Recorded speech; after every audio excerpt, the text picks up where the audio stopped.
Geographical features of Kerala. കേരളത്തിന്റെ ഭൂമിശാസ്ത്ര പ്രത്യേകതകൾ അതാണ് ഇന്ന് നമ്മൾ ചർച്ച ചെയ്യുന്നത്.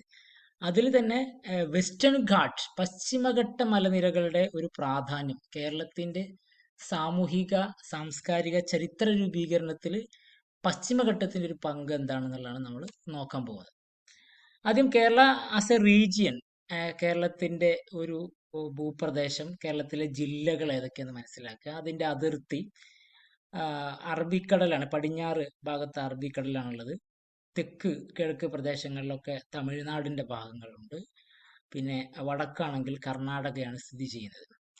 ഇനി കേരളത്തിന്റെ ഭൂമിശാസ്ത്ര പ്രത്യേകതകളെ പ്രകൃതിപരമായിട്ട് അതിനെ മൂന്ന് മേഖലകളായിട്ടാണ് സാധാരണഗതിയിൽ തരംതിരിക്കാറുള്ളത്. മലനാട്, ഇടനാട്, തീരപ്രദേശം, അല്ലെങ്കിൽ അത് വേറൊരു വാക്കിൽ പറയുകയാണെങ്കിൽ highland, midland and lowland. അപ്പൊ ലോ ലാൻഡ് എന്ന് പറയുന്നത് ഈ തീരപ്രദേശമാണ്. ഏകദേശം സമുദ്രത്തോട് ചേർന്നിട്ടുള്ള 7.5 മീറ്റർ അതിൽ താഴെ ഉയരം കൂടിയിട്ടുള്ള ഉയരമുള്ള പ്രദേശമാണ് ലോലാൻഡ് എന്ന് പറയുന്നത്. ഹൈലാൻഡ് എന്ന് പറയുന്നത് 75 മീറ്ററിന് മുകളിലുള്ള പർവ്വത പ്രദേശങ്ങളിലാണ്. അതിൻ്റെ ഒരു ആവറേജ് ഹൈറ്റ് എന്ന് പറയുന്നത് 900 മീറ്റർ ആണ്. പല പ്രദേശങ്ങളിലും അതിലേറെ ഉണ്ട്, അതിൽ കുറഞ്ഞ പ്രദേശങ്ങളും ഉണ്ട്. അപ്പൊ ഈ ലോ ലാൻഡിനും ഹൈ ലാൻഡിനും ഇടക്കുള്ള പ്രദേശമാണ് ഈ മിഡ് ലാൻഡ് അഥവാ ഇടനാട് എന്ന് പറയുന്ന പ്രദേശം.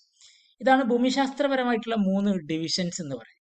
ഇതിൽ ഇന്ന് നമ്മൾ ചർച്ച ചെയ്യുന്നത് ഹൈലാൻഡ് അഥവാ വെസ്റ്റേൺ ഘാട്ടിനെ കുറിച്ചാണ്.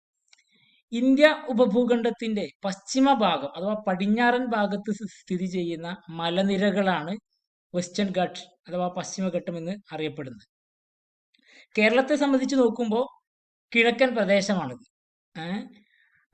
ഗുജറാത്തിന്റെ തെക്കൻ ഭാഗം മുതൽ കേരളത്തിന്റെ തെക്കേ അറ്റം വരെ നീണ്ടുകിടക്കുന്ന ഒരു മലനിരയാണ് പശ്ചിമഘട്ടം എന്ന് പറയുന്നത്. ഇനി അതിന്റെ ഒരു പ്രാധാന്യമാണ് ഇമ്പോർട്ടൻസ് ഓഫ് വെസ്റ്റേൺ ഘാട്ട്. പ്രധാനമായിട്ടും ബയോഡൈവേഴ്സിറ്റി, ജൈവ വൈവിധ്യം ഉണ്ടാക്കുന്നതിൽ വളരെയധികം പങ്ക് വഹിക്കുന്നുണ്ട്.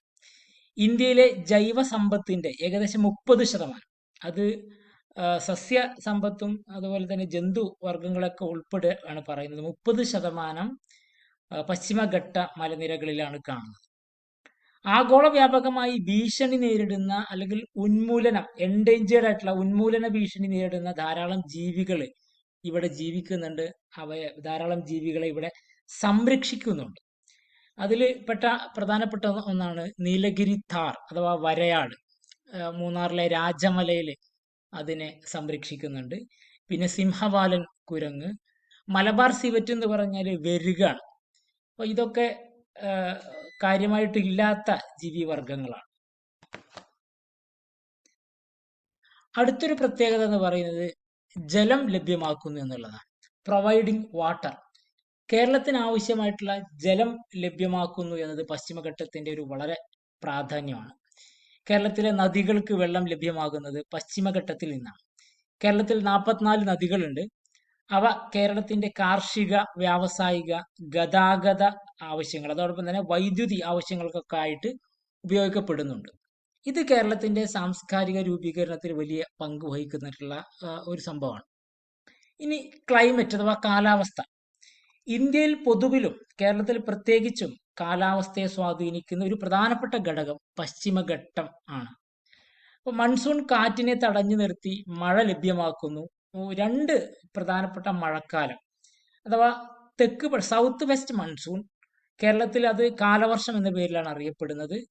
ഇനി രണ്ടാമത് തെക്ക് കിഴക്കൻ മൺസൂൺ അല്ലെങ്കിൽ മൺസൂണിന്റെ പിൻവാങ്ങൽ, റിട്രീറ്റിംഗ് മൺസൂൺ, കേരളത്തിൽ ഇത് ഇടവപ്പാതി എന്നാണ് അറിയപ്പെടുന്നത്. ഈ 2 മഴക്കാലത്തെ രൂപപ്പെടുത്തുന്നത് ഈ പറയുന്ന പശ്ചിമഘട്ടത്തിന് വലിയ പങ്കുണ്ട്.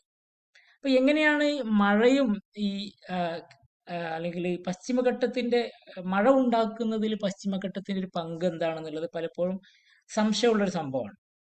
മഴ ഉണ്ടാവുന്നത് നമുക്കറിയാം, സൂര്യപ്രകാശം, ഉപരിതല ജലം സൂര്യപ്രകാശം കൊണ്ട് നീരാവിയായിട്ട് ഉയർന്നു പോകും. അപ്പൊ ഉപരിതല ജലം എന്ന് പറയുന്നത് സമുദ്രജലമാവാം അല്ലെങ്കിൽ മറ്റെന്തെങ്കിലും ജലാശയങ്ങളിലെ ജലമാവാം. അത് ചൂടുകൊണ്ട് നീരാവിയായി ഉയർന്നു പോകും. ഇതാണ് ഘനീഭവിച്ച് മഴയായി പോകുന്നത്. അപ്പൊ ഇത്തരം നീരാവിയെ മൺസൂൺ കാറ്റ് കൊണ്ടുപോയിട്ട് മലനിരകൾ അത് തടഞ്ഞു നിർത്തുമ്പോൾ അവിടെ അത് മഴയായിട്ട് പെയ്യുന്നു. അപ്പം മലനിരകൾ ഉണ്ടാവുമ്പം അവിടെ ആ, അതുപോലെ പശ്ചിമഘട്ടം പോലെയുള്ള മലനിരകൾ ഉണ്ടാവുമ്പം കൂടുതൽ മഴ ലഭിക്കുന്നതിനുള്ള കാരണമാകും. ഈ പശ്ചിമഘട്ടത്തിന്റെ അപ്പുറത്തുള്ള അതിന്റെ ആ, അപ്പുറത്തുള്ള ഒരു ഭാഗം മഴ നിഴൽ പ്രദേശമായിട്ട് നിലനിൽക്കുകയും ചെയ്യും. അഥവാ റെയിൻ ഷാഡോ ഏരിയ ആയിട്ട് അവിടെ മഴ കാര്യമായിട്ട് ലഭിക്കുകയില്ല. അപ്പൊ കേരളത്തിൽ മഴ ലഭിക്കുന്നതിന്റെ ഒരു പ്രധാനപ്പെട്ട കാരണം ഈ മൺസൂൺ കാറ്റിനെ പശ്ചിമഘട്ടം തടഞ്ഞു നിർത്തുന്നത് കൊണ്ടാണ്. അടുത്തത് ടൂറിസമാണ്, അഥവാ വിനോദസഞ്ചാര മേഖലയിൽ കേരളത്തിലെ ഏറ്റവും പ്രധാനപ്പെട്ട ടൂറിസ്റ്റ് കേന്ദ്രങ്ങൾ പശ്ചിമഘട്ടത്തിലാണ് നമുക്കറിയാം. അതിന്റെ ഒരു കാരണം അനുകൂലമായിട്ടുള്ള ഒരു കാലാവസ്ഥ, പ്രകൃതി ഭംഗി, അതുപോലെ തന്നെ സസ്യ ജന്തു വൈവിധ്യം എന്നിവയൊക്കെയാണ്. തേയില പോലെയുള്ള തോട്ട വ്യവസായങ്ങൾക്ക് അനുകൂലമായിട്ടുള്ള കാലാവസ്ഥ അവിടെ ഉള്ളത് കൊണ്ടാണ് അത്തരം കൃഷികളൊക്കെ അവിടെ നടക്കുന്നത്. ഇടുക്കിയിലെ മൂന്നാറ്, തേക്കടി, വാഗമൺ, വയനാട്, പിന്നെ പൊന്മുടി തുടങ്ങിയിട്ടുള്ള പ്രകൃതി രമണീയമായിട്ടുള്ള സ്ഥലങ്ങൾ പശ്ചിമഘട്ടത്തിലാണ് സ്ഥിതി ചെയ്യുന്നത്. ഇത് കേരളത്തിന്റെ സാമ്പത്തിക വ്യാവസായിക പുരോഗതിക്കുള്ള ഒരു മുതൽക്കൂട്ടാണ്. അടുത്തൊരു പ്രത്യേകത എന്ന് പറയുന്നത് പാസസ്, ചുരങ്ങളാണ്. പശ്ചിമഘട്ടത്തിലെ ചുരങ്ങൾ ആദ്യകാല ഗതാഗത മാർഗം. കേരളത്തിന് പുറത്തു നിന്നുള്ള സൈനിക ആക്രമണങ്ങൾ കേരളത്തിൽ വരുന്നതിന് ഇത് കാരണമായിട്ടുണ്ട്. ഇപ്പോൾ ടിപ്പു സുൽത്താൻ, ഹൈദരലിയെ പോലെയുള്ള ആളുകൾ കേരളത്തിൽ എത്തിയത് പാലക്കാട് ചുരം വഴിയാണ്. അതോടൊപ്പം വനവിഭവങ്ങൾ കച്ചവടം ചെയ്യുന്നതിന്, കൈമാറ്റം ചെയ്യുന്നതിനൊക്കെ തദ്ദേശീയ ജനതയും വിദേശീയരായിട്ടുള്ള ആളുകളൊക്കെ ഉപയോഗപ്പെടുത്തിയത്, അല്ലെങ്കിൽ അവർ രൂപീകരിച്ചതോ നിർമ്മിച്ചതോ ആയിട്ടുള്ള പാതകളാണ് ഈ ചുരങ്ങൾ എന്ന് പറയുന്നത്. അപ്പം ഇത്തരം സംഭവങ്ങളാണ്, ഇത്തരം കാരണങ്ങളാണ് പശ്ചിമഘട്ട മലനിരകളുടെ ഒരു സ്വാധീനം, കേരളത്തിന്റെ സാമൂഹിക ചരിത്ര രൂപീകരണത്തിൽ പശ്ചിമഘട്ട മലനിരകളുടെ ഒരു പങ്ക് എന്ന് പറയുന്നത്. ഓക്കെ.